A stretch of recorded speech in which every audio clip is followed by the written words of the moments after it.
You know what I mean? When I get men in front of me, they try to kill me. They try to wipe me off the face of the earth. And the men behind them shouting them, kill him, kill him, kill him. So, you know what I mean? There ain't no referee going to jump in, oh, he's got a cut over his eye. You know what I mean? Stop it. There's a cut over his eye. There's no stop it. Not if he ripped my heart out, they wouldn't stop it. In the gypsy culture and society, the main thing a man will be judged by is his ability to fight. Where disputes and arguments are settled by violence, this would be a world Bartley Gorman was raised in, becoming one of the toughest gypsy men around and eventually being known as the King of the Gypsies. Bartley would be born on the 1st of March 1944 in Nottinghamshire, England. Bartley's father was Welsh and his mother was Irish. Both were travellers. Bartley's family would have a long history of fighters and still do to this day. Both his granddads were boxers and he is distantly related to Big John Fury and Tyson Fury, current heavyweight champion of the world. Bartley's nephew Nathan Gorman is also a professional boxer.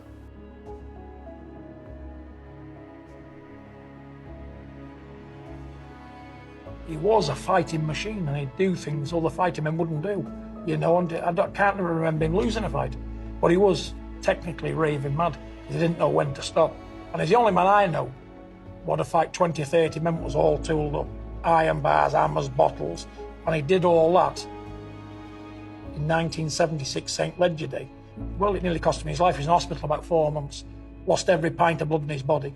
And I remember that, because I was 11 years old and he kept running up and down, jumping about. When he seen all them men, and all you could hear, you're striding up and down, moment of truth, he kept saying, moment of truth. And with that, he just waded straight into all of them, him and his brother Sam.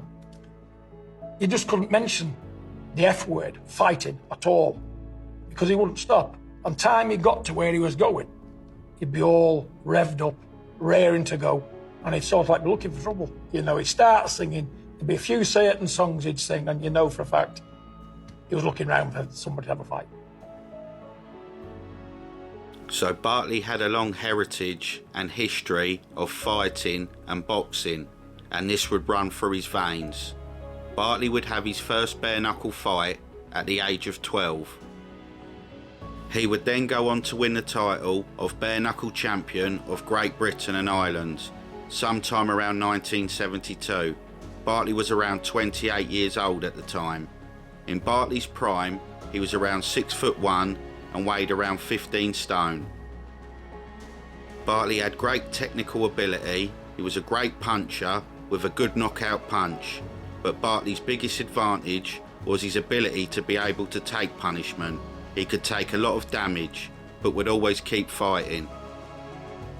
Normally in gypsy society, when two men want to fight, you can either have a fair go, which is a clean fight with rules and fair play men, or a dirty go, which basically means no rules and anything goes.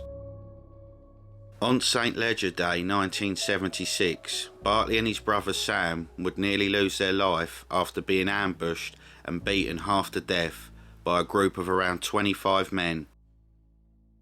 Bartley had turned up at the location expecting a fair fight against his challenger Ricky Top Hat Donahue, but he was nowhere to be seen, and instead Bartley would be ambushed and brutally attacked by around 25 men armed with bats, bottles, metal bars and other weapons. Bartley and his brother Sam would be lucky to escape with their lives. Bartley would fight up and down the country, at fairs, in quarries and even at weddings and funerals, and would take on all challengers. Gorman was meant to fight the other legendary bare-knuckle fighter, Lenny McLean. Bartley challenged Lenny, but Lenny would decline and didn't want to fight. Bartley would have his last bare-knuckle fight against Graham Kennedy in 1992, which ended in a draw. Bartley Gorman, the King of the Gypsies, would retire in 1992, claiming to be unbeaten. He would then release a best-selling autobiography detailing his brutal and violent life, which would be released just before his death.